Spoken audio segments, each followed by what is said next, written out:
My name is HD. I'm a radio host at 91.5 FM WPRK, Rollins College in Winter Park, Orlando. Hi, my name is Anastasia Billman, and I'm here because I just wanted to talk about the media. I have a concern about how the media is feeding us misinformation, and I would like to get the word out about how we're getting manipulated and what's behind their motives.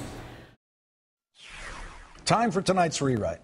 This weekend, a few troublemakers turned a peaceful protest against Wall Street greed into a violent burst of chaos.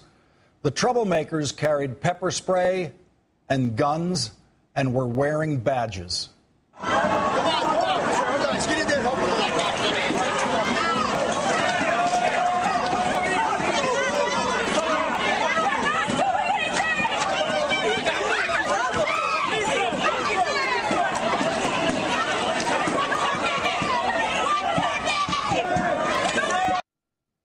We're not doing anything.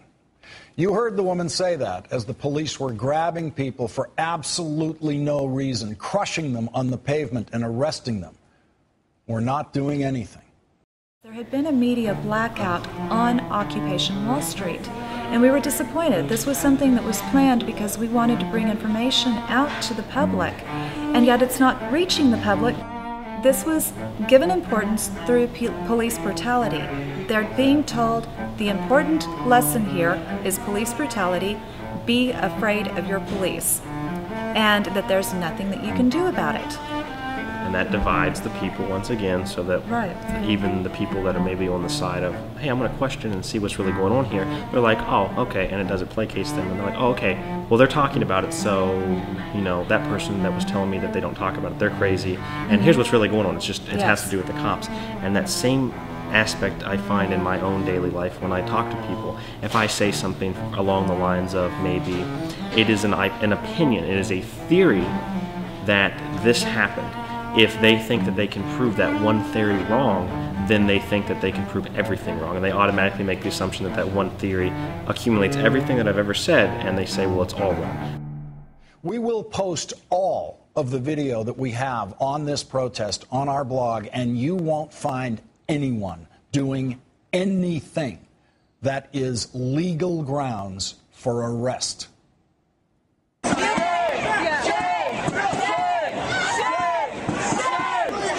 Everybody's saying, no, it's not on the news.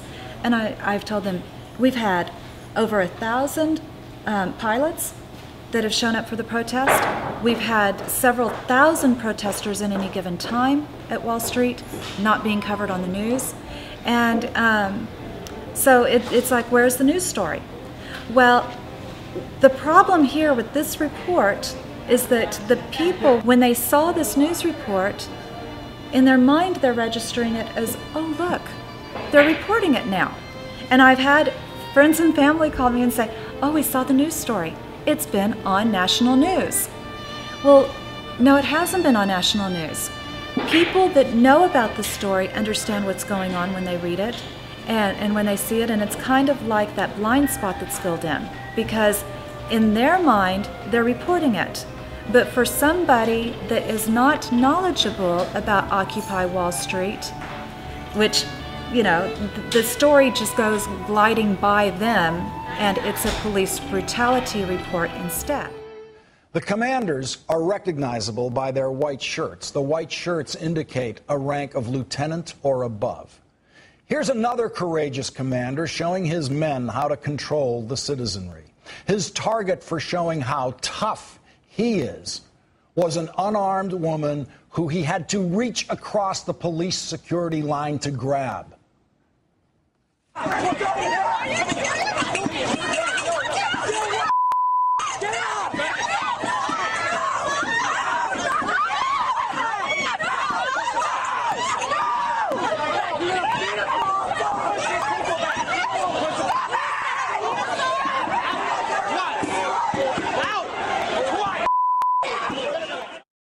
And usually the police that would be having the problems controlling themselves wouldn't be in a position where they had been promoted up in the system.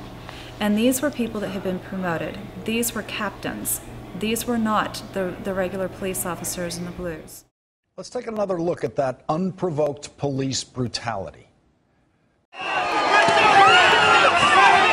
For those of people who think that they will benefit, such as maybe cops that are involved or maybe the military that has some idea of what's going on, but they choose to go along with it because they think they're going to get a slice of the pie when the system has complete and absolute control, it's completely wrong. In fact, the system is going to systematically eradicate them as well as everyone underneath of them in the pyramidal structure of power. I heard about the $4.6 million donation from J.P. Morgan Chase.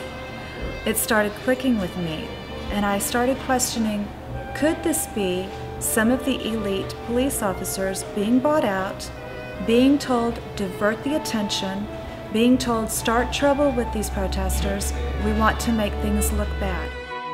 As we've seen this unfolding, the 1%, you know, they've had their parties, they've been up on their balcony with their champagne, looking down at the protesters, with an almost let them eat cake type of moment. And they're acting like everything's fine, they really don't care, nobody can touch them. And that's part of, I believe, their manipulation against us to make us feel powerless.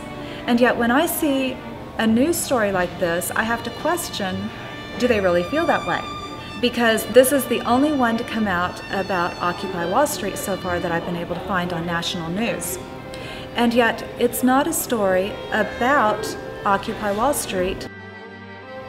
The ones in the elites who have siphoned the money from the middle and the lower class and redistributed it to themselves, again, aren't necessarily concerned with how many things they can get. Maybe some of them are, but a lot of them are more so concerned with how much power and how much control they can have. And the sad thing is there are even a lot of elitists and a lot of elite people that think that they are feeding into the system and are going to get a bigger piece of that control grid, when in reality they're going to be weeded out, while the top tier that's above them is going to just get all of the power when the time comes to divide that power among themselves. When we're growing up, for example, we are taught to never ask why, just do as your parents say. Well, why can't I stay up late? Because I said so. Why can't I have that cookie? Because I said so.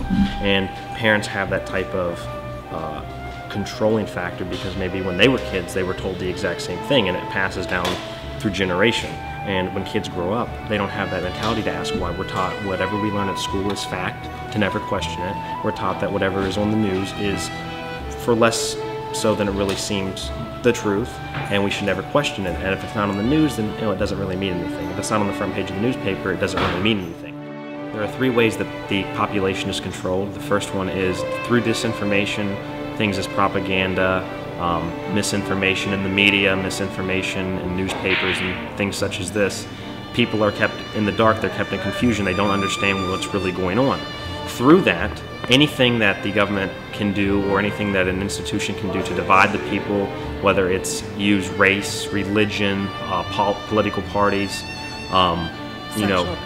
sexual preferences, anything along those lines that they can use to divide the people among themselves and keep them fighting against yourself. A lot of people sometimes say to me, HD, if the world really is like you say it is, then how is it possible that someone doesn't stand up and fight against the system? There's no way that the couple of elite people in power can control every single person. Well, it's not that one person at the top of the pyramid has to control everybody. All they have to do is control one person, and that one person they can divide from the rest of the pack, and then everyone starts to divide off themselves. And through that division, they implement fear. Through the fear of being different, through the fear of being ridiculed, people don't want to look at the reality the way it is. They want to look at it in the little boxed reality that they have now. Just let me sit at home and watch TV, just let me sit at home and play my games, let me sit at home and just read my book, I don't want to know what's going on outside. And the more people do that, the more the world continues to move around them, and the more stuff happens, and that freedom that they thought they had to do that in the first place is slowly but surely taken away.